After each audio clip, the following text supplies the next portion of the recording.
दर्शकों, मैं खालिद हुसैन हूँ जी तुहानू कहानी सुनान लगा। इसका सिरनामा जी सूलां दा सालन। कादरा एक विरला वांझा बंदा सी। संडे वांग पलिया, ओतरा भैड़ा ते जुबान दा खोतरा। निक्की निक्की गल ते कचीचियां वट लैंदा। जद वेखो अत्या सत्या होंदा ते हर वेले दंद पीसदा रहिंदा। अक्सर गालां दी कुरली करदा ते मन मन दे फक्कड़ तोलदा। किसे दी दाड़ी नूं हत्थ पा लैंदा ते किसे दी पग रोल दिंदा। उस अंदर भोरा जिहा भी सबर नहीं सी। हमेशा आराम रोला पाई रखदा। वो वेला डंगर अग खांदा ते अंगारे च अगदा अते अपने अंदर दा साड़ कढ़दा रहिंदा। उन्हें अपनी जात दी कोड़ किरली नूं मार के डूंगी कबरी दफना दिता सी। ताइयों लाठी खां दा साला बनिया फिरदा सी। कादर अपनी वोटी राबिया नाल नूर पीर वेले तू ही रेड़का लाई रखदा ते उहदे दंद गिंदा रहिंदा। उन्हों जुगता मारदा ते गिदड़ कुट चाढ़दा। उसदे मापिਆਂ ਨੂੰ पुनदा, माड़ी जी गल ते कसून मुक्की करके उन्हों रत्तो रत्त कर दिंदा। राबिया पीड़ां जरदी रहिंदी। कदी उहदा खूना सुजिया हुंदा ते कदी बुल पाटे हुंदे। वो बेचारी हटकोरे भरदी रोंदी रहिंदी अते अपने जुस्से नूं टकोरां करदी रहिंदी। मुकदी गल यह है कि कादरा वेले कवेले राबिया नाल चुन चुन लाई रखदा ते उसनूं छित्तर उत्ते टुक्कर रख के खवांदा। राबिया की हालत इंज दी हो गई सी कि अंदर कुत्ता बाहर कां, दसो किहड़े पासे जां। वो जिद्दल सांड कदी उस नाल स्वाद की गल नहीं सी करदा, उसकी बात नहीं सी पुछदा। अक्सर उससे धौंस जमांदा ते कहंदा, कुत्तीए तेरी औकात ही की है, तू तो तिन्ना लफ्ज़ों की मार है। तुहानूं तां पता ही है कि मर्द दे बोले होए ये त्रै लफ्ज़ सवानी लई किन्ने औखे ते भैड़े हुंदे ने। लखां दी जनानी पल विच कखां दी हो जाती है। उसदा मान धरान मुक जाता है। उमरां दे जुड़े रिश्ते सवा ढेरी हो जाते हैं। वो जिउंदे जी मर जाती है। उसदा दुख दूना तीना हो जाता है। उसदे पूरे जुस्से नूं दर्दां दी ददरी चमड़ जाती है। राबिया की जिंदगी भी थां थां खप्पे ते विथां पईयां सन। वो जांदी भी किथे। पेका कदा उजड़ चुकिया सी। मापे भुंचाल की बली चढ़ चुके सन। घर कोठा पताल खा गया सी। इसों लई कोलू भी जुत्ते ढगे वांग हयाती दे डंग टपा रही सी। कादर जे छंडे फूके ते हांडे वरते बंदे दियां मारां खा खा के अते गालां दी वाछड़ नाल राबे दा ज़मीर भिज चुकिया सी ते रूह फटर हो गई सी। गल गल ते रांद पाउणी, नासां भनन ते खाखां चीरन दियां धमकियां देना उसदा रोज़ का वतीरा सी। रोज़ रोज़ इस कुतखाने तू राबिया डाढ़ी तंग फंग सी। अखीर उन्हें टुट पैने कादरे तू जिंद छुड़ाने का मन बना लिया। क्यों जे हुण कादरे नाल रहना राबिया लई बड़ा औखा हो गया सी। नित दी मार कुटाई नाल उहदियां हड्डियां तिड़कन लगियां सन ते पीड़ा उन्हों लताड़न लगियां सन। उसकी जिंद लीरो लीर हो गई सी। इसलिए उन्हें कादरे दे नरक निवास नूं छड्डण दा फैसला कर लिया। ते फिर एक राती जद कादरा सूर खराटे मारदा सुता पिया सी, उसने अपने कपड़िਆਂ की गंढ बन्नी ते उत्थों तुर पई। राबिया जिहड़ी मापिਆਂ ਦੇ घर ਤੋਂ सीधी कादरे ਦੇ जन्म ਵਿੱਚ ਆਪਣੀ ਸੀ ਅਤੇ ਜਿਹਨੂੰ ਕਿਸੇ ਹੋਰ ਥੋੜ ਟਿਕਾਣੇ ਦਾ ਪਤਾ ਨਹੀਂ ਸੀ, ਉਹ ਹਨੇਰੀ ਰਾਤ ਵਿੱਚ ਉਬੜ ਖਬੜ ਰਸਤਿਆਂ ਤੇ ਚਲਦੀ ਰਹੀ। ਜੰਗਲ ਬੇਲੇ ਤੇ ਕੱਸੀਆਂ ਟੱਪਦੀ ਰਹੀ। ਹਨੇਰੇ ਵਿੱਚ ਉਹਨੂੰ ਕੁਝ ਨਹੀਂ ਸੀ ਦਿਸ ਰਿਹਾ। ਉਹ ਚਲਦੀ ਰਹੀ। ਫਿਰ ਖੋਰੇ ਕਦੋਂ ਉਹਦਾ ਪੈਰ ਪੁੱਠਾ ਪਿਆ ਤੇ ਉਹ ਡਿੱਗ ਪਈ ਅਤੇ ਲੁੜਕਦੀ ਸਿੱਧੀ ਨੱਕਰਕੋਟ ਦੀ ਕੱਸ ਵਿੱਚ ਜਾ ਪਈ। हड़ नाल कस पूरे जोबन विच बेताड़ नाल गलवकड़ी पा रही सी। कस दियां छल्लां ने राबिया नूं बेताड़ दे हवाले कर दिता ते बेताड़ ने उन्होंने पुछ दरिया विच जा सुटिया। दरिया चढ़िया होया सी। लहरां ठाठा मार रही सन। पानी घूमन घेरियां पा रहा सी ते राबिया उन्हां घूमन घेरियां विच फस गई ते झुलास पिंड कोल दरिया दे इस पासे आ लगी अते फौजियां ने झप लई। फौजियां राबिया नूं इंज नप्पिया जिंज इल चूहे नूं नपदी है। पुछगिछ मगरों फौजियां ने राबिया नूं पुलिस दे वाले कर दिता।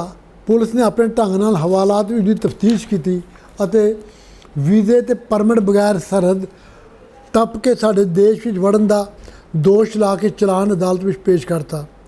भागां सड़ी राबिया दा कोई भी नहीं सी जिहड़ा उस लई कचहरी विच पेश हुंदा। जज भी अपनी थां ते परेशान सन। जज भी अपनी थां ते परेशान सी कि वो राबिया नूं की दंड दे। राबिया नकरकोट पिंड दी रहन वाली सी जिहड़ा अद्धा साडे पासे अते अद्धा सरहद ते पारले पासे। नकरकोट तहसील हवेली दा पिंड है जिहड़ी अद्धी साडे कोल है ते अद्धी पाकिस्तान दे कोल। तहसील हवेली पुंछ जगीर का हिस्सा सी जिहड़ी हुण दो हिस्सों में वंडी हुई है, यानी ज़िला पुंछ ते ज़िला रावलाकोट अते दोवें ज़िले सूबा जम्मू में शामिल ने। भारती ते रियासती आइन मुजब वो सारा इलाका भारत का अटूट अंग है। जज इस गल नूं मनदा सी कि उस हिस्से ते पाकिस्तान का कब्जा है, पर साडे आइन विच ते देश के नक्शे विच पूरा जम्मू कश्मीर तां भारत का हिस्सा दस्सिया गया है। फिर अपने ही देश के एक इलाके तो दूजे इलाके विच आउण जाण दा भला की जुर्म बनता है। मगर पुलिस ने चलान पेश करदिआं भारतीय कानून की खिलाफ वर्जी करन ते सरहद टप्पण का जुर्म लाया सी अते इंज साबित करता सी कि सरहद दा पारला पासा साडा हिस्सा नहीं है, जहाँ ज़मीन साडी है पर लोग साडे नहीं ने। राबिया सीधी सादी अनपढ़ मुटियार ज़ाबते कानून ते हद्दां सरहदां नूं की समझदी। उन्हें तां भुख दुख की कफनी पाई हुई सी। उस उदल गई कुड़ी दा ना कोई वकील सी अते ना उस कोल कोई दलील। वो तां कादरे जिन जफ्फे तो जान छुड़ा के भजी सी, इसलिए उन्होंने कोई फर्क नहीं सी पैंदा कि उन्होंने कित्थे रखा जाए। जज ने राबिया नूं 3 सालां दी कैद बोल दी ते उन्होंने पुंछ जेल विच सज़ा भुगतण लई भेज दिता। जेल की सी बस कंजर कोठा सी। इत्थे मान मर्यादा इज्जतां ते कदरां सब जेल की ड्योढ़ी ते ही टंगियां रह जांदियां सन। अंदर बेहयाई बेगैरती ते बदनसीबी नचदी टपदी रहिंदी सी। धर्म अधर्म ते कूड़ सियासत दीआं बरसाठियां धुखदियां रहिंदियां सन। जेल दे कई राखे ठरकी ते लंगोर दे ढिले भी आउंदे ने। वो कैदी औरतों नूं वेख के राल टपकान लगदे ने। फिर राबिया जी सोहनी मुटियार तां है ही बर्फी वंगर सी, बर्फी का टुकड़ा सी। ठरकी करिंदे आपस विच सलाह मशवरे कर लगे तो कहन लगे खंड खाओ पर वंड खाओ। पर अनवर हवालदार सब तो सियाणा कां सी। वो जुगाड़ू बंदा सी, उसनूं सारे मौलवी कहंदे सन। उसदी दाड़ी की झाड़ी विच झूठ ते झूठ दे तीले किसे नूं नहीं सन लभदे। नमाज़ां पढ़नियां ते गल गल उत्ते कुरान ते हदीस के हवाले देने उसके मूल मंत्र सन। अल्लाह के इस नेक बंदे नूं ही जेलर ने जनाना वार्ड का राखा बनाया होया सी। वो जद भी राबिया नूं वेखदा तां उहदा वज़ू टुट जांदा ते कई वारी तां तंबी भी गिल्ली हो जाती। वो गल कथ विच बड़ा मिठा ते हलीम सी अते सवाब कमान दा डाढा भुखा। वो नमाज़ां पढ़ पढ़ के सवाब दीआं झोलियां भरदा ते दुखियां दी दाद रसी तवीज़ धागे ते फूका मार के करदा। राबिया की कहानी सुन के वो उहदे दुखां दा इलाज करन लगा। वो शुद्ध दीनी ढंग नाल राबिया नूं दीनदार ते नेक मर्दां दीआं सिफतां दस्सण लगा। वो कहंदा कि हर नेक मर्द अपनी औरत का लिबास हुंदा है, उसकी शर्म ते हया नूं कज्जण वाला। इसलिए रब सच्चे ने पाक ते पवित्र औरतां लई नेक मर्दां दी चोण कीती हुंदी है अते माड़ियां ते पापी औरतां लई ज़ालम मर्दां दी। अनवर मौलवी राबिया नूं ज़राना वार्ड विच बने नमाज वाले कमरे विच रोज़ लै जांदा ते उहनूं दीनदारी दे सबक पढ़ांदा। राबिया बड़े मोह नाल मौलवी जी दा वाज सुनदी ते उहदे प्रवचनां दी छिक अपने दिल दिमाग विच चुक्की फिरदी। एक दिन राबिया नूं कहण लगा, कल राती ख्वाब विच मैनूं अल्लाह पाक ने बिशारत दिती है कि तेरे दुख दर्द सब खत्म होने वाले ने। रब ने तेरी सुन ली है तो मेरे रूप में तेरी बाँह फड़ ली है। हुण तेरे दिन फिरन वाले ने तो तू छेती ही जेल चों आज़ाद होने वाली है। मैनू हुक्म होया है कि जेल तो बाहर आउंदे ही तेरा मेरा निकाह हो जाएगा। निकाह होएगा तो तू हमेशा लिए मेरी पनाह विच आ जावेंगी। ਅਨਵਰ ਮੌਲਵੀ ਰਾਬਿਆ ਤੇ ਡੋਰੇ ਪਾਉਣ ਲਗਾ ਤੇ ਉਸ ਦੀਆਂ ਅੱਖਾਂ ਵਿੱਚ ਡੁੱਬਣ ਦਾ ਆਹਰ ਕਰਨ ਲਗਾ। ਹੌਲੀ ਹੌਲੀ ਉਹਨੂੰ ਰਾਬਿਆ ਦੀਆਂ ਅੱਖਾਂ ਵਿੱਚ ਆਪਣੇ ਪਿਆਰ ਦਾ ਕਜਲਾ ਦਿਸਣ ਲਗਾ। ਉਹ ਕੁਚਜੀ ਅਨਵਰ ਦੇ ਪ੍ਰੇਮ ਜਾਲ ਵਿੱਚ ਫਸਦੀ ਗਈ। ਆਖਿਰ ਬੀਤਲ ਬੱਕਰੀ ਕਦ ਤੀਕਰ ਬਚਦੀ। ਇੱਕ ਦਿਨ ਮੌਲਵੀ ਦੀ ਛੁਰੀ ਹੇਠ ਆ ਹੀ ਗਈ। ਮੌਲਵੀ ਹੁਣ ਰਾਬਿਆ ਨੂੰ ਵਸਤਰ ਵਾਂਗਰ ਵਰਤਣ ਲਗਾ। ਕਹਿੰਦੇ ਨੇ ਕਿ ਰੱਜੇ ਅਮੀਰ ਤੇ ਭੁੱਖੇ ਸ਼ਰੀਫ ਕੋਲੋਂ ਡਰਨਾ ਚਾਹੀਦਾ ਹੈ, ਪਰ ਰਾਬਿਆ ਨੂੰ ਇਹ ਸਿਆਣੀਆਂ ਗੱਲਾਂ ਕੌਣ ਸਮਝਾਉਂਦਾ। ਉਹ ਬਖਤਾਂ ਦੀ ਮਾਰੀ ਭੁੱਖੇ ਸ਼ਰੀਫ ਦੀ ਸ਼ਰਾਫਤ ਦਾ ਸ਼ਿਕਾਰ ਹੋ ਗਈ। ਅਨਵਰ ਮੌਲਵੀ ਆਪਣੇ ਮਕਸਦ ਵਿੱਚ ਕਾਮਯਾਬ ਹੋ ਗਿਆ। ਅਨਵਰ ਆਪਣੀ ਭੁੱਖ ਮਿਟਾਉਣ ਲਈ ਕਈ ਹਾਂਡੀਆਂ ਦਾ ਸਵਾਦ ਚਖਣਾ ਆਪਣਾ ਹੱਕ ਸਮਝਦਾ ਸੀ। ਇਸੋ ਲਈ ਜਿੱਥੇ ਕਿਤੇ ਚੰਬੇ ਚੰਬੇਲੀ ਦਾ ਬੂਟਾ ਵੇਖਦਾ ਉਹਨੂੰ ਆਪਣੀ ਦਾਤਰੀ ਨਾਲ ਛਾਂਗਣ ਦਾ ਯਤਨ ਕਰਨ ਲੱਗਦਾ। ਕਈ ਵਾਰੀ ਕਾਮਯਾਬ ਹੋ ਜਾਂਦਾ ਤੇ ਫਲ ਤੋੜ ਕੇ ਖੁਸ਼ਬੂ ਆਪਣੇ ਜੁੱਸੇ ਨੂੰ ਵਲੇਟ ਲੈਂਦਾ। ਰਾਬਿਆ ਨੂੰ ਪੁੱਛ ਜੇਲ੍ਹ ਵਿੱਚ ਆਏ ਕਈ ਮਹੀਨੇ ਹੋ ਚੁੱਕੇ ਸਨ। ਅਨਵਰ ਮੌਲਵੀ ਦੇ ਪ੍ਰਵਚਨਾਂ ਵਿੱਚ ਉਹ ਅਜਿਹੀ ਮਸਤ ਸੀ ਕਿ ਉਹਨੂੰ ਪਤਾ ਹੀ ਨਹੀਂ ਚੱਲਿਆ ਕਿ ਕਦ ਉਹਨੂੰ ਕੱਪੜੇ ਆਉਣੇ ਬੰਦ ਹੋ ਗਏ ਸਨ ਤੇ ਕਿੰਜ ਉਹਦਾ ਢਿੱਡ ਫੁੱਲਣ ਲੱਗਾ ਸੀ। ਜ਼ਿਲ੍ਹਾ ਹਸਪਤਾਲ ਤੋਂ ਹਰ ਹਫ਼ਤੇ ਕੈਦੀਆਂ ਦਾ ਮੁਆਇਨਾ ਕਰਨ ਲਈ ਆਉਣ ਵਾਲੀ ਇੱਕ ਲੇਡੀ ਡਾਕਟਰ ਨੇ ਜਦ ਰਾਬਿਆ ਨੂੰ ਗੌਰ ਨਾਲ ਵੇਖਿਆ ਤੇ ਉਹਦਾ ਚੰਗੀ ਤਰ੍ਹਾਂ ਮੁਆਇਨਾ ਕੀਤਾ ਤਾਂ ਅਨਵਰ ਹਵਾਲਦਾਰ ਦੀ ਸ਼ਰਾਫਤ ਦਾ ਠੂਠਾ ਨਮਾਜ਼ ਵਾਲੇ ਕਮਰੇ ਵਿੱਚ ਹੀ ਤੜਕ ਕੇ ਭੱਜ ਗਿਆ। ਜੇਲਰ ਦੀ ਅੱਖਾਂ ਵਿੱਚੋਂ ਅੰਗਾਰੇ ਨਿਕਲਣ ਲੱਗੇ, ਮੂੰਹ ਵਿੱਚੋਂ ਜ਼ਹਿਰ ਦਾ ਧੂੰਆਂ ਸ਼ੂਕਾ ਮਾਰਨ ਲੱਗਾ। ਉਹਨੇ ਪੈਰੋਂ ਲਿੱਤਰ ਲਾਇਆ ਤੇ ਅਨਵਰ ਦੀ ਵਾਹਵਾ ਛਤਰੋਲ ਕੀਤੀ। ਉਹਦੀ ਦਾੜੀ ਤੇ ਭਰਵੱਟੇ ਕੱਟੇ ਅਤੇ ਸਿਰ ਦੀ ਟਿੰਡ ਕਰਾਈ। ਉਹਦਾ ਮੂੰਹ ਕਾਲਾ ਕਰਕੇ ਸਾਰੀ ਜੇਲ੍ਹ ਵਿੱਚ ਜਲੂਸ ਕੱਢਿਆ ਤੇ ਫਿਰ ਉਸ ਨੂੰ ਨੌਕਰੀਓਂ ਮੁਅੱਤਲ ਕਰ ਦਿੱਤਾ। ਜੇਲਰ ਨੇ ਸਾਰੇ ਮਾਮਲੇ ਦੀ ਤਫਤੀਸ਼ ਕਰਨ ਦਾ ਹੁਕਮ ਦਿੱਤਾ। ਰਾਬਿਆ ਨੇ ਪੁੱਛ ਪ੍ਰਤੀਤ ਵਿੱਚ ਸ਼ਰਮਾਂਦਿਆਂ ਹੋਇਆਂ ਦੱਸਿਆ ਕਿ ਮੌਲਵੀ ਜੀ ਨੇ ਅੱਲਾ ਦੇ ਹੁਕਮ ਨਾਲ ਉਸ ਨਾਲ ਰਿਸ਼ਤਾ ਜੋੜਿਆ ਹੈ। ਜੇਲ੍ਹ ਤੋਂ ਬਾਹਰ ਆਉਂਦਿਆਂ ਹੀ ਉਹ ਮੇਰੇ ਨਾਲ ਨਿਕਾਹ ਕਰ ਲੈਣਗੇ। ਪਰ ਅਨਵਰ ਰੇਤਲੀ ਮਿੱਟੀ ਦਾ ਬੰਦਾ ਸੀ, ਛੇਤੀ ਹੀ ਢਹਿ ਪਿਆ ਅਤੇ ਝਿਜਕਦਿਆਂ ਸਾਰੀ ਗੱਲ ਮੰਨ ਗਿਆ। ਸਾਰੇ ਕੈਦੀਆਂ ਨੂੰ ਅਨਵਰ ਮੌਲਵੀ ਦੀ ਕਰਤੂਤ ਦਾ ਪਤਾ ਚੱਲ ਗਿਆ ਸੀ। ਜੇਲ੍ਹ ਵਿੱਚ ਕਈ ਦਿਨਾਂ ਤੋੜੀ ਮੌਲਵੀ ਦਾ ਚੀਖ ਝਾੜਾ ਪਿਆ ਰਿਹਾ। ਜੇਲਰ ਨੇ ਸਾਰੀ ਘਟਨਾ ਦੀ ਰਿਪੋਰਟ ਵੱਡੇ ਅਫਸਰ ਨੂੰ ਭੇਜ ਦਿੱਤੀ। ਜੇਲ੍ਹ ਹਾਕਮਾਂ ਨੇ ਅਨਵਰ ਨੂੰ ਨੌਕਰੀਓਂ ਕੱਢਣ ਦਾ ਫੈਸਲਾ ਸੁਣਾਇਆ ਤੇ ਉਸ ਉੱਤੇ ਮੁਕੱਦਮਾ ਚਲਾਉਣ ਦਾ ਹੁਕਮ ਦਿੱਤਾ।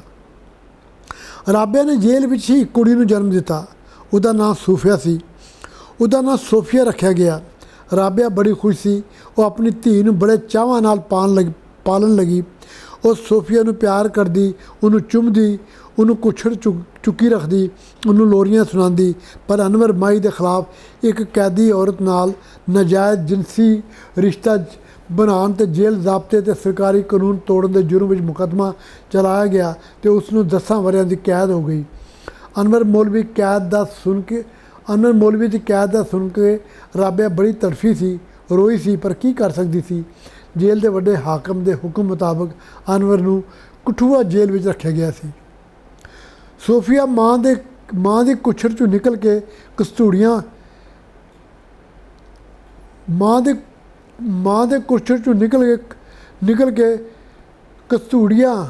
ਕਸਤੂੜੀਆਂ ਮਾਰਨ ਲੱਗੀ। ਫਿਰ ਮਾੜੇ ਕਦਮ ਪੁੱਟਣ ਲੱਗੀ ਤਾਂ ਆਹਿਸਤਾ ਚੱਲਣ ਵੀ ਲੱਗੀ ਸੀ। ਉਹ 1.5 ਸਾਲ ਦੀ ਹੋ ਗਈ ਸੀ। ਰਾਬਿਆ ਦੀ ਸਜ਼ਾ ਪੂਰੀ ਹੋਣ ਵਾਲੀ ਸੀ। ਜੇਲਰ ਨੇ ਰਾਬਿਆ ਬਾਰੇ ਆਪਣੇ ਵੱਡੇ ਅਫਸਰਾਂ ਨੂੰ ਇਤਲਾਹ ਦੇ ਦਿੱਤੀ ਸੀ। ਨਾਲੇ ਅਗਲੇ ਹੁਕਮ ਲਈ ਵੀ ਲਿਖਿਆ ਸੀ। ਉਸਨੇ ਅਦਾਲਤ ਨੂੰ ਵੀ ਸੂਚਿਤ ਕਰ ਦਿੱਤਾ ਸੀ ਕਿ ਅਗਲੇ ਮਹੀਨੇ ਰਾਬਿਆ ਦੀ ਕੈਦ ਪੂਰੀ ਹੋ ਜਾਏਗੀ। ਪਰ ਨਾ ਤਾਂ ਅਦਾਲਤ ਵੱਲੋਂ ਕੋਈ ਹੁਕਮ ਆਇਆ ਤੇ ਨਾ ਹੀ ਕੋਈ ਸਰਕਾਰੀ ਹਦਾਇਤਨਾਮਾ। ਰਾਬਿਆ ਦਾ ਇੱਥੇ ਉੱਥੇ ਕੋਈ ਵੀ ਨਹੀਂ ਸੀ ਜਿਹੜਾ ਅਦਾਲਤ 'ਤੇ ਪੇਸ਼ ਹੁੰਦਾ ਤੇ ਉਹਦੀ ਰਿਹਾਈ ਲਈ ਅਰਜ਼ੀ ਦਿੰਦਾ। ਸਜ਼ਾ ਪੂਰੀ ਹੋਣ ਦੇ 1 ਸਾਲ ਦੇ ਬਾਅਦ ਵੀ ਸਜ਼ਾ ਪੂਰੀ ਹੋਣ ਨੂੰ 1 ਸਾਲ ਤੋਂ ਵੱਧ ਹੋ ਗਿਆ ਸੀ। ਰਾਬਿਆ ਰੋਜ਼ ਜੇਲਰ ਨੂੰ ਆਪਣੀ ਰਿਹਾਈ ਬਾਰੇ ਪੁੱਛਦੀ। ਉਹ ਜਵਾਬ ਦਿੰਦਾ ਕਿ ਹਾਲ ਹੀ ਉੱਪਰੋਂ ਕੋਈ ਹੁਕਮ ਨਹੀਂ ਆਇਆ ਅਤੇ ਉਹਨੂੰ ਥੋੜ੍ਹੀ ਦੇਰ ਹੋਰ ਉਡੀਕਣਾ ਪਵੇਗਾ। ਪਰ ਉਡੀਕ ਖਤਮ ਹੋਣ ਦਾ ਨਾਂ ਨਹੀਂ ਸੀ ਲੈ ਰਹੀ। ਰਾਬਿਆ ਚੰਗੇ ਦਿਨਾਂ ਦੀ ਆਸ ਵਿੱਚ ਮੰਦੇ ਦਿਨ ਝੇਲਦੀ ਰਹੀ। ਆਖਿਰ ਇੱਕ ਦਿਨ ਜੇਲਰ ਨੇ ਰਾਬਿਆ ਵੱਲੋਂ ਰਿਹਾਈ ਬਾਰੇ ਦਰਖਾਸਤ ਲਿਖੀ। ਉਹਦਾ ਅੰਗੂਠਾ ਲਵਾਇਆ ਅਤੇ ਦਰਖਾਸਤ ਆਪਣੇ ਇੱਕ ਮਿੱਤਰ ਵਕੀਲ ਅਸ਼ੋਕ ਸਾਨੀ ਨੂੰ ਦਿੱਤੀ। ਨਾਲੇ ਰਾਬਿਆ ਦੀ ਬਦਨਸੀਬੀ ਦੀ ਸਾਰੀ ਕਹਾਣੀ ਸੁਣਾਈ। ਅਤੇ ਉਹਨੂੰ ਰਾਬਿਆ ਦੀ ਮਦਦ ਕਰਨ ਦੀ ਬੇਨਤੀ ਕੀਤੀ। ਅਸ਼ੋਕ ਸਾਨੀ ਹਾਈ ਕੋਰਟ ਦਾ ਮਸ਼ਹੂਰ ਵਕੀਲ ਸੀ। ਉਹਨੇ ਰਾਬਿਆ ਦੀ ਅਰਜ਼ੀ ਹਾਈ ਕੋਰਟ ਵਿੱਚ ਸੁਣਵਾਈ ਲਈ ਪੇਸ਼ ਕੀਤੀ। ਜੰਮੂ ਕਸ਼ਮੀਰ ਹਾਈ ਕੋਰਟ ਨੇ ਦਰਖਾਸਤ ਦਾ ਨੋਟਿਸ ਲੈਂਦਿਆਂ ਹੋਇਆਂ ਰਿਆਸਤੀ ਸਰਕਾਰ ਦੇ ਚੀਫ ਸੈਕਟਰੀ ਅਤੇ ਡਾਇਰੈਕਟਰ ਜਨਰਲ ਜੇਲ੍ਹ ਖਾਨਾ ਦੇ ਨਾਂ ਸੰਮਨ ਜਾਰੀ ਕੀਤੇ ਅਤੇ ਹੁਕਮ ਦਿੱਤਾ ਭਈ 1 ਮਹੀਨੇ ਦੇ ਅੰਦਰ ਅੰਦਰ ਆਪਣੇ ਜਵਾਬ ਦਾਖਲ ਕਰਨ। ਪਰ ਕੋਈ ਜਵਾਬ ਦਾਖਲ ਨਾ ਹੋਇਆ। 2 ਮਹੀਨੇ ਗੁਜ਼ਰਨ ਮਗਰੋਂ ਹਾਈ ਕੋਰਟ ਜੱਜ ਨੇ ਮੁੜ ਸੰਮਨ ਜਾਰੀ ਕੀਤੇ। ਅਗਲੀ ਪੇਸ਼ੀ ਦੇ ਸਾਰੇ ਜਵਾਬ ਦਾਖਲ ਹੋ ਗਏ। ਫਿਰ ਤਾਰੀਖ ਤੇ ਤਾਰੀਖ ਪੈਣ ਲੱਗੀ। ਸਰਕਾਰੀ ਵਕੀਲ ਤੇ ਸਾਨੀ ਸਾਹਿਬ ਵਿਚਕਾਰ ਸਵਾਲ ਜਵਾਬ ਹੁੰਦੇ ਰਹੇ। ਬਹਿਸਾਂ ਤਕਰਾਰਾਂ ਹੁੰਦੀਆਂ ਰਹੀਆਂ। ਅਖੀਰੀ 1 ਸਾਲ ਮਗਰੋਂ ਜੱਜ ਸਾਹਿਬ ਨੇ ਫੈਸਲਾ ਸੁਣਾਇਆ ਅਤੇ ਹੁਕਮ ਦਿੱਤਾ ਕਿ ਰਾਬਿਆ ਅਤੇ ਉਹਦੀ ਧੀ ਨੂੰ ਜੇਲ੍ਹ 'ਚੋਂ ਰਿਹਾਅ ਕਰਕੇ ਪਾਕਿਸਤਾਨ ਸਰਕਾਰ ਦੇ ਹਵਾਲੇ ਕਰਨ ਦਾ ਬੰਦੋਬਸਤ 1 ਮਹੀਨੇ ਦੇ ਅੰਦਰ ਅੰਦਰ ਕੀਤਾ ਜਾਏ। ਜੱਜ ਸਾਹਿਬ ਨੇ ਹੁਕਮ ਵੀ ਸੁਣਾਇਆ ਕਿ ਰਾਬਿਆ ਨਾਲ ਜੇਲ੍ਹ ਵਿੱਚ ਜਿਹੜਾ ਸ਼ਰਮਨਾਕ ਅਤੇ ਭੈੜਾ ਸਲੂਕ ਕੀਤਾ ਗਿਆ ਉਸ ਲਈ ਉਹਨੂੰ 5 ਲੱਖ ਰੁਪਏ ਦਾ ਮੁਆਵਜ਼ਾ ਵੀ ਦਿੱਤਾ ਜਾਏ। ਰਿਆਸਤੀ ਸਰਕਾਰ ਨੇ ਸਾਰੀ ਕਾਰਵਾਈ ਵੇਲੇ ਸਿਰ ਪੂਰੀ ਕਰਨ ਮਗਰੋਂ ਪੁਲਿਸ ਨੂੰ ਹੁਕਮ ਦਿੱਤਾ ਕਿ ਉਹ ਆਪਣੀ ਨਿਗਰਾਨੀ ਵਿੱਚ ਰਾਬਿਆ ਅਤੇ ਸੋਫੀਆ ਨੂੰ ਵਾਘੇ ਬਾਰਡਰ ਲੈ ਜਾਣ ਅਤੇ ਸੀਮਾ ਸੁਰੱਖਿਆ ਬਲ ਦੇ ਅਧਿਕਾਰੀਆਂ ਦੇ ਹਵਾਲੇ ਕਰਨ। ਸਰਕਾਰੀ ਹੁਕਮਨਾਮੇ ਦੀ ਪਾਲਣਾ ਕਰਦਿਆਂ ਹੋਇਆਂ ਪੁਲਿਸ ਨੇ ਮਾਂ ਧੀ ਨੂੰ ਵਾਘੇ ਬਾਰਡਰ 'ਤੇ ਸਰਹੱਦੀ ਹਿਫਾਜ਼ਤੀ ਪੁਲਿਸ ਦੇ ਹਵਾਲੇ ਕੀਤਾ। ਅਦਾਲਤੀ ਫੈਸਲੇ ਅਤੇ ਸਰਕਾਰੀ ਹਦਾਇਤਨਾਮੇ ਦੀਆਂ ਨਕਲਾਂ ਵੀ ਦਿੱਤੀਆਂ। ਸੀਮਾ ਸੁਰੱਖਿਆ ਬਲ ਦੇ ਅਧਿਕਾਰੀਆਂ ਪਾਕਿਸਤਾਨੀ ਰੇਂਜਰ ਦੇ ਅਫਸਰਾਂ ਨਾਲ ਰਾਬਤਾ ਕਾਇਮ ਕੀਤਾ। ਇੱਕ ਮੀਟਿੰਗ ਬੁਲਾਈ। ਮੀਟਿੰਗ ਵਿੱਚ ਰਾਬਿਆ ਦੀ ਸਾਰੀ ਕਹਾਣੀ ਸੁਣਾਈ ਗਈ। ਨਾਲੇ ਅਦਾਲਤੀ ਫੈਸਲੇ ਅਤੇ ਦੂਜੇ ਸਰਕਾਰੀ ਕਾਗਜ਼ਾਂ ਦੀਆਂ ਨਕਲਾਂ ਵੀ ਪੇਸ਼ ਕੀਤੀਆਂ ਗਈਆਂ। ਪਾਕਿਸਤਾਨੀ ਅਫਸਰਾਂ ਨੇ ਜ਼ਰੂਰੀ ਕਾਰਵਾਈ ਕਰਨ ਲਈ 1 ਦਿਨ ਦੀ ਮੋਹਲਤ ਮੰਗੀ ਤਾਂ ਜੋ ਆਪਣੀ ਸਰਕਾਰ ਵੱਲੋਂ ਜ਼ਰੂਰੀ ਹਦਾਇਤਾਂ ਲੈ ਸਕਣ। ਦੂਜੇ ਦਿਨ ਦੋਵਾਂ ਮੁਲਕਾਂ ਦੇ ਅਧਿਕਾਰੀਆਂ ਦੀ ਮੁੜ ਮੁਲਾਕਾਤ ਹੋਈ। ਪਾਕਿਸਤਾਨੀ ਰੇਂਜਰ ਨੇ ਇਹ ਗੱਲ ਮੰਨ ਲਈ ਕਿ ਰਾਬਿਆ ਨਕਰਕੋਟ ਪਿੰਡ ਜ਼ਿਲ੍ਹਾ ਪੁੰਛ ਰਾਵਲਾਕੋਟ ਦੀ ਰਹਿਣ ਵਾਲੀ ਹੈ ਅਤੇ ਗਲਤੀ ਨਾਲ ਸਰਹੱਦ ਪਾਰ ਕਰ ਗਈ ਸੀ। ਇਸ ਲਈ ਉਹ ਰਾਬਿਆ ਨੂੰ ਵਾਪਸ ਲੈਣ ਲਈ ਤਿਆਰ ਨੇ, ਪਰ ਸੋਫੀਆ ਨੂੰ ਕਬੂਲਣ ਲਈ ਇਨਕਾਰੀ ਸਨ। ਉਹਨਾਂ ਦਾ ਕਹਿਣਾ ਸੀ ਕਿ ਸੋਫੀਆ ਭਾਰਤੀ ਸ਼ਹਿਰੀ ਹੈ, ਉਹਦਾ ਜਨਮ ਭਾਰਤੀ ਜੇਲ੍ਹ ਵਿੱਚ ਹੋਇਆ ਹੈ, ਉਹ ਭਾਰਤੀ ਸ਼ਹਿਰੀ ਦੀ ਕਾਲੀ ਕਰਤੂਤ ਦਾ ਨਤੀਜਾ ਹੈ। ਰਾਬਿਆ ਅਤੇ ਉਸ ਜੇਲ੍ਹ ਕਰਮਚਾਰੀ ਦੇ ਨਜਾਇਜ਼ ਸੰਬੰਧਾਂ ਵਜੋਂ ਸੋਫੀਆ ਪੈਦਾ ਹੋਈ ਹੈ, ਇਸ ਲਈ ਉਹ ਪਾਕਿਸਤਾਨ ਵਿੱਚ ਨਹੀਂ ਰਹਿ ਸਕਦੀ। BSF ਦੇ ਅਫਸਰਾਂ ਬਥੇਰਾ ਜ਼ੋਰ ਲਾਇਆ, ਲੱਖ ਸਮਝਾਇਆ ਕਿ ਨਿੱਕੀ ਜਿਹੀ ਬੱਚੀ ਮਾਂ ਤੋਂ ਬਗੈਰ ਕਿੰਝ ਰਵੇਗੀ, ਪਰ ਪਾਕਿਸਤਾਨੀ ਅਫਸਰ ਟਸ ਤੇ ਮਸ ਨਹੀਂ ਹੋਏ। ਜੰਮੂ ਕਸ਼ਮੀਰ ਨੂੰ ਆਪਣੀ ਸ਼ਾਹਰਾਹ ਕਹਿਣ ਵਾਲੇ ਕਸ਼ਮੀਰੀ ਬੱਚੀ ਨੂੰ ਆਪਣਾ ਸ਼ਹਿਰੀ ਮੰਨਣ ਲਈ ਤਿਆਰ ਨਹੀਂ ਹੋਏ। ਪਰ ਰਾਬਿਆ ਤਾਂ ਧੀ ਦੇ ਰਿਸ਼ਤੇ ਦੀਆਂ ਬੇੜੀਆਂ ਵਿੱਚ ਜਕੜੀ ਹੋਈ ਸੀ। ਸੋਫੀਆ ਉਹਦੀ ਸ਼ਾਹਰਾਹ ਵੀ ਸੀ ਅਤੇ ਅਟੂਟ ਅੰਗ ਵੀ। ਉਹ ਆਪਣੇ ਅਟੂਟ ਅੰਗ ਨੂੰ ਆਪਣੇ ਅੰਗ ਨੂੰ ਕਿੰਝ ਤੋੜਦੀ ਅਤੇ ਆਪਣੀ ਸ਼ਾਹਰਾਹ ਨੂੰ ਕਿੰਝ ਕੱਢਦੀ। ਇਸ ਲਈ ਉਸਨੇ ਸੋਫੀਆ ਬਾਜ ਪਾਕਿਸਤਾਨ ਜਾਣ ਤੋਂ ਸਾਫ਼ ਇਨਕਾਰ ਕਰ ਦਿੱਤਾ। ਬਾਰਡਰ ਸਿਕਿਉਰਿਟੀ ਫੋਰਸ ਦੇ ਵੱਡੇ ਅਧਿਕਾਰੀਆਂ ਨੇ ਪੁਲ ਕੰਜਰੀ ਪਿੰਡ ਦੇ ਸਰਪੰਚ ਨੂੰ ਬੁਲਾਇਆ ਅਤੇ ਰਾਬਿਆ ਅਤੇ ਸੋਫੀਆ ਨੂੰ ਉਹਦੀ ਸਪੁਰਦਾਰੀ ਵੀ ਦਿੱਤਾ। ਨਾਲੇ ਹਦਾਇਤ ਕੀਤੀ ਕਿ ਮਾਂ ਧੀ ਦਾ ਪੂਰਾ ਖਿਆਲ ਰੱਖਿਆ ਜਾਏ। ਜੇ ਇਹਨਾਂ ਨਾਲ ਕੁਝ ਵੀ ਮਾੜਾ ਹੋਇਆ ਤਾਂ ਪੂਰੇ ਪਿੰਡ ਨੂੰ ਭੁਗਤਣਾ ਪਵੇਗਾ। ਮਾਮਲਾ ਦਿੱਲੀ ਅਤੇ ਇਸਲਾਮਾਬਾਦ ਤੱਕ ਪਹੁੰਚਿਆ। ਭਾਰਤ ਸਰਕਾਰ ਨੇ ਲਾਹ ਢਿੱਲ ਲਾਈ ਪਰ ਗੱਲ ਨਹੀਂ ਬਣੀ।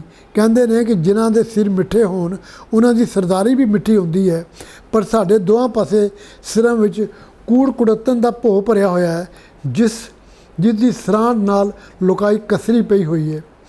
ਇਸ ਮਸਲੇ ਨੂੰ ਅਖਬਾਰਾਂ ਅਤੇ ਟੈਲੀਵਿਜ਼ਨ ਚੈਨਲਾਂ ਨੇ ਖੂਬ ਉਛਾਲਿਆ। ਦੋਵਾਂ ਪਾਸੇ ਰੱਜ ਧਮਾਲ ਪਾਈ। ਮਨੁੱਖੀ ਅਧਿਕਾਰ ਸੰਸਥਾਵਾਂ ਨੇ ਵੀ ਚੋਖੇ ਟੱਲ ਖੜਕਾਏ, ਪਰ ਸਿੱਟਾ ਕੁਝ ਨਹੀਂ ਨਿਕਲਿਆ, ਕਿਉਂ ਜੇ ਦੋਵਾਂ ਪਾਸੇ ਦੇਸ਼ ਭਗਤੀ ਅਤੇ ਗੱਦਾਰੀ ਦੀ ਬਿਮਾਰੀ ਇਨਸਾਨੀਅਤ ਦੇ ਜੁੱਸੇ 'ਤੇ ਖਸਰੇ ਵਾਂਗਰ ਫੈਲੀ ਹੋਈ ਸੀ। ਰਾਬਿਆ ਅਤੇ ਸੋਫੀਆ ਲਈ ਜ਼ਿੰਦਗੀ ਬੜੀ ਬੇਰਹਿਮ ਹੋ ਗਈ। ਬੁੱਢਾ ਸਰਪੰਚ ਉਹਨੂੰ ਦਮ ਦਿਲਾਸਾ ਦਿੰਦਾ ਅਤੇ ਕਹਿੰਦਾ ਕਿ ਉਹ ਹੌਸਲਾ ਨਾ ਹਾਰੇ, ਰੱਬ ਸਭ ਠੀਕ ਕਰੇਗਾ। ਉਹ ਛੇਤੀ ਹੀ ਸੋਫੀਆ ਸਮੇਤ ਸਰਹੱਦ ਪਾਰ ਜਾਏਗੀ। ਸਰਪੰਚ ਨੂੰ ਇਹ ਗੱਲ ਸਮਝ ਨਹੀਂ ਸੀ ਆ ਰਹੀ ਪਰ ਜੇ ਮਾਂ ਪਾਕਿਸਤਾਨੀ ਹੈ ਤਾਂ ਉਹਦੀ ਕੁੱਖ 'ਚੋਂ ਜਨਮ ਲੈਣ ਵਾਲੀ ਬੱਚੀ ਕਿੰਝ ਹਿੰਦੁਸਤਾਨੀ ਹੋ ਗਈ। ਉਹ ਸੋਚਦਾ ਜੇ ਕੁੱਖ ਹੀ ਜਨਮ ਸਿੱਧ ਕਰਦੀ ਹੈ ਤਾਂ ਜਲੰਧਰ ਅਤੇ ਦਿੱਲੀ ਵਿੱਚ ਜਨਮੇ ਕਿੰਝ ਪਾਕਿਸਤਾਨ ਦੇ ਹਾਕਮ ਬਣ ਗਏ ਅਤੇ ਜੇਲਮ ਅਤੇ ਚਕਵਾਲ ਵੀ ਜਨਮੇ ਕਿੰਝ ਹਿੰਦੁਸਤਾਨ ਦੇ ਹਾਕਮ ਬਣ ਬੈਠੇ। ਕੀ ਹੱਦਾਂ ਸਰਹੱਦਾਂ ਉਹਨਾਂ ਲਈ ਕੋਈ ਅਰਥ ਨਹੀਂ ਰੱਖਦੀਆਂ? ਕੀ ਕਾਨੂੰਨ ਅਤੇ ਜ਼ਾਬਤੇ ਸਿਰਫ ਗਰੀਬਾਂ ਲਈ ਹੁੰਦੇ ਨੇ? ਰਾਬਿਆ ਦੀ ਹਾਲਤ ਵੇਖ ਕੇ ਬੁੱਢਾ ਸਰਪੰਚ ਡਾਢਾ ਔਖਾ ਸੀ, ਪਰ ਵਿਚਾਰਾ ਕਰ ਕੁਝ ਨਹੀਂ ਸੀ ਸਕਦਾ। ਉਹਨੇ ਰਾਬਿਆ ਤੇ ਸੋਫੀਆ ਨੂੰ ਆਪਣੇ ਘਰ ਰੱਖਿਆ ਸੀ, ਪਰ ਪੁੱਲ ਕੰਜਰੀ ਪਿੰਡ ਦੀਆਂ ਰੁੱਡਾਂ ਤੇ ਖੁੱਡਾਂ ਫਿਨੀਅਰ ਸੱਪਾਂ ਨਾਲ ਭਰੀਆਂ ਪਈਆਂ ਸਨ। ਉਹ ਜਾਣਦਾ ਸੀ ਕਿ ਭਗਿਆੜ ਰੱਬ ਦਾ ਨਾਂ ਲੈ ਕੇ ਸ਼ਿਕਾਰ ਨਹੀਂ ਕਰਦੇ, ਇਸੋ ਲਈ ਉਹ ਚੁਕੰਨਾ ਰਹਿੰਦਾ ਸੀ। ਪਰ ਸਾਹ ਦਾ ਕੀ ਵਸਾ। ਇੱਕ ਦਿਨ ਉਹ ਵਾਘੇ ਬਾਰਡਰ 'ਤੇ ਗਿਆ ਤੇ ਵੱਡੇ ਅਫਸਰਾਂ ਨੂੰ ਮਿਲਿਆ ਤੇ ਕਹਿਣ ਲੱਗਾ, ਰਾਬਿਆ ਤੇ ਉਹਦੀ ਧੀ ਦੀ ਜ਼ਿੰਮੇਵਾਰੀ ਉਹ ਹੁਣ ਨਹੀਂ ਸੰਭਾਲ ਸਕਦਾ। ਉਹਨਾਂ ਨੂੰ ਕਿਸੇ ਯਤੀਮਖਾਨੇ ਜਾਂ ਕਿਸੇ ਆਸ਼ਰਮ ਵਿੱਚ ਭੇਜ ਦਿਓ ਤਾਂ ਜੇ ਰਾਬਿਆ ਦੀ ਇੱਜ਼ਤ ਬਚੀ ਰਵੇ, ਕਿਉਂ ਜੇ ਮੇਰੇ ਆਂਢ ਗੁਆਂਢ ਲੁੱਚੀਆਂ ਮਕਰ ਫਰੇਬ ਦੀਆਂ ਦੁਕਾਨਾਂ ਸਜੀਆਂ ਹੋਈਆਂ ਨੇ। ਮੇਰੇ ਆਂਢ ਗੁਆਂਢ ਵਿੱਚ ਲੁੱਚੀਆਂ ਮਕਰ ਫਰੇਬ ਦੀਆਂ ਦੁਕਾਨਾਂ ਸਜਾਈਆਂ ਹੋਈਆਂ ਨੇ। ਰਾਬਿਆ ਠੇਡੇ ਠੋਕੜਾਂ ਖਾ ਕੇ ਸਿਆਣੀ ਹੋ ਗਈ ਸੀ। ਉਹ ਹਵਾ ਵਿੱਚ ਫੈਲੀ ਵਾਸ਼ਨਾ ਦੀ ਗੰਧ ਨੂੰ ਸੁੰਘ ਰਹੀ ਸੀ। ਉਹ ਸਮਝ ਗਈ ਸੀ ਕਿ ਉਹਦੇ ਅੱਗੇ ਅੱਗ ਤੇ ਪਿੱਛੇ ਪਾਣੀ ਹੈ। ਬੁਰੇ ਨਸੀਬਾਂ ਦੇ ਥੱਪੜ ਸਹਿ ਸਹਿ ਕੇ ਉਸ ਨਿਮਾਨੀ ਨਤਾਨੀ ਦਾ ਅੰਦਰ ਖੰਡਰ ਬਣ ਚੁੱਕਿਆ ਸੀ। ਉਹ ਹੁਣ ਭਲੀ ਭਾਂਤੀ ਜਾਣਦੀ ਸੀ ਕਿ ਜਦ ਤੱਕ ਦਮ ਹੈ ਤਦ ਤੱਕ ਗਮ ਨੇ ਉਹਦਾ ਪਿੱਛਾ ਨਹੀਂ ਛੱਡਣਾ। ਹਰ ਪਾਸਿਓਂ ਮਾਯੂਸ ਹੋ ਕੇ ਰਾਬਿਆ ਨੇ ਮੁੜ ਇੱਕ ਫੈਸਲਾ ਕੀਤਾ। ਉਹਨੇ ਸੁੱਤੀ ਪਈ ਸੋਫੀਆ ਨੂੰ ਗਲ ਨਾਲ ਲਾਇਆ, ਉਹਨੂੰ ਚੁੰਮਿਆ ਤੇ ਫਿਰ ਹਨੇਰੀ ਰਾਤ ਵਿੱਚ ਸਰਪੰਚ ਦੇ ਘਰੋਂ ਨਿਕਲ ਪਈ। ਸਵੇਰੇ ਉਹਦੀ ਲਾਸ਼ ਪੁੱਲ ਕੰਜਰੀ ਦੇ ਉਸ ਖੂਹ 'ਚ ਮਿਲੀ ਜਿਹੜੀ ਰਾਣੀ ਮੋਹਰਾ ਨੇ ਬਣਵਾਇਆ ਸੀ। ਮਾਂ ਦੀ ਲਾਸ਼ ਵੇਖ ਕੇ ਸੋਫੀਆ ਚੀਕਾਂ ਮਾਰਨ ਲੱਗੀ, ਕੁਰਲਾਉਣ ਲੱਗੀ, ਰੋ ਰੋ ਕੇ ਉਹਦਾ ਗਲਾ ਬਹਿ ਗਿਆ। ਪਿੰਡ ਦੀਆਂ ਤੀਵੀਆਂ ਉਹਨੂੰ ਚੁੱਪ ਕਰਾਉਂਦੀਆਂ ਰਹੀਆਂ ਤੇ ਆਪ ਵੀ ਰੋਂਦੀਆਂ ਰਹੀਆਂ। ਪਿੰਡ ਵਾਸੀ ਰਾਬਿਆ ਨੂੰ ਪੁੱਲ ਕੰਜਰੀ ਦੇ ਬੇਚਰਾਗ ਕਬਰਸਤਾਨ ਵਿੱਚ ਦੱਬ ਆਏ। ਸੋਫੀਆ ਇਕੱਲੀ ਰਹਿ ਗਈ। ਬੁੱਢਾ ਸਰਪੰਚ ਮਾਸੂਮ ਬੱਚੀ ਦਾ ਮਨ ਪਰਚਾਉਣ ਲਈ ਹੀਲੇ ਕਰਦਾ, ਪਰ ਮਾਂ ਦੀ ਮੌਤ ਦਾ ਸੋਗ ਉਹਦੀਆਂ ਅੱਖਾਂ 'ਚੋਂ ਸਾਫ਼ ਨਜ਼ਰੀ ਆਉਂਦਾ। ਉਹ ਚੁੱਪ ਚੁਪੀਤੀ ਕੰਡਿਆਲੀ ਤਾਰ ਨੂੰ ਵੇਖਦੀ ਰਹਿੰਦੀ, ਜਿਵੇਂ ਪੁੱਛ ਰਹੀ ਹੋਏ, ਰਾਬਿਆ ਕੌਣ ਸੀ, ਸੋਫੀਆ ਕੌਣ ਹੈ ਤੇ ਕਿਉਂ ਹੈ। ਇੱਕ ਸਵਾਲ ਜਿਸ ਦਾ ਜਵਾਬ ਕੌਣ ਦੇਵੇ।